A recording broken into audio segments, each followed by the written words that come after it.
പൗരത്വ നിയമ ഭേദഗതി വിഷയത്തിൽ സംസ്ഥാന സർക്കാരിന് ഇരട്ടത്താപ്പ് നയമെന്ന് KPCC vice president VT Balram. പട്ടാമ്പിയിൽ UDF തെരഞ്ഞെടുപ്പ് കൺവെൻഷൻ ഉദ്ഘാടനം ചെയ്ത് സംസാരിക്കുകയായിരുന്നു VT ബൽറാം. പൗരത്വ നിയമ ഭേദഗതി വിഷയത്തിൽ സംസ്ഥാന സർക്കാരിന് ഇരട്ടത്താപ്പ് നയമാണ് ഉള്ളത്.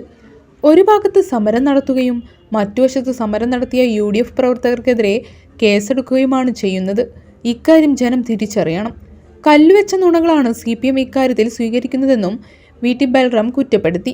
അങ്ങനെ ആർക്കെങ്കിലും രജിസ്റ്റർ ചെയ്യാൻ കഴിയുന്നില്ല എങ്കിൽ, അവർക്ക് മതിയായ രേഖകളില്ല എങ്കിൽ, അവർ ഹിന്ദുക്കളാണെങ്കിൽ CAA ആനുകൂല്യം നിങ്ങൾക്ക് കിട്ടും, നിങ്ങളെ രജിസ്റ്റർ ചെയ്യും.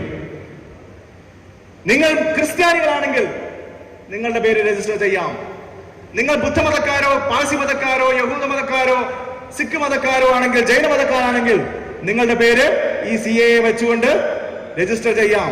പക്ഷേ നിങ്ങൾ മുസ്ലിങ്ങളാണെങ്കിൽ ചെയ്യാൻ പറ്റൂല. അതാണ് പ്രശ്നം. ഇന്ത്യയിൽ ഇന്ന് നിലവിലുള്ള മുഴുവൻ മുസ്ലിങ്ങളും ഈ ഒരു നടപടിക്രമത്തിലൂടെ കടന്നു പോകേണ്ടതായിട്ട് വരും.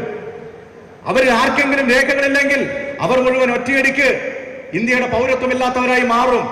പിന്നീട് നമ്മുടെ പണിയാണ് നമ്മുടെ അപ്പാപ്പന്മാര് ഉപ്പുപ്പന്മാര് ഇവിടെ ജീവിച്ചിരുന്നു എന്നതിന്റെ രേഖ ഉണ്ടാക്കി ഈ ഉദ്യോഗസ്ഥന്മാരെ ബോധ്യപ്പെടുത്തുക എന്നുള്ളത്.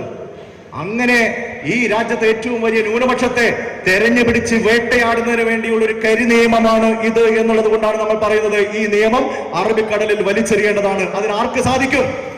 കോൺഗ്രസിന്റെ ഒരു ഗവൺമെന്റ് വന്നാൽ സാധിക്കും. വെറും 10-30 സീറ്റിൽ മാത്രമാണ് ഈ തെരഞ്ഞെടുപ്പിൽ CPM ഇന്ത്യയിൽ മത്സരിക്കുന്നത് തന്നെ. അതിൽ 2-3 സീറ്റാണ് അവർക്ക് പരമാവധി ജയിക്കാൻ സാധിക്കുക എന്നുള്ള യാഥാർത്ഥ്യം നമ്മുടെ മുമ്പിലുണ്ട്. ചിത്ര ഓഡിറ്റോറിയത്തിലാണ് നിയോജക മണ്ഡലം തല UDF തെരഞ്ഞെടുപ്പ് കൺവെൻഷൻ സംഘടിപ്പിച്ചത്. UDF ചെയർമാൻ KP വാപ്പുട്ടി അധ്യക്ഷനായി. അഡ്വക്കേറ്റ് N ഷംസുദ്ദീൻ MLA മുഖ്യപ്രഭാഷണം നടത്തി.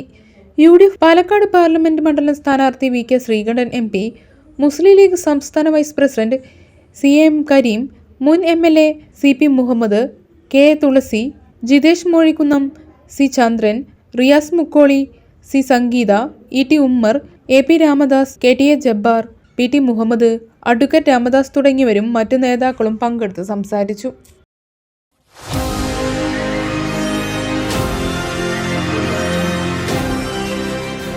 കൂടുതൽ വാർത്തകളും വിശേഷങ്ങളും അറിയാൻ പേജ് ലൈക്ക് ചെയ്യൂ.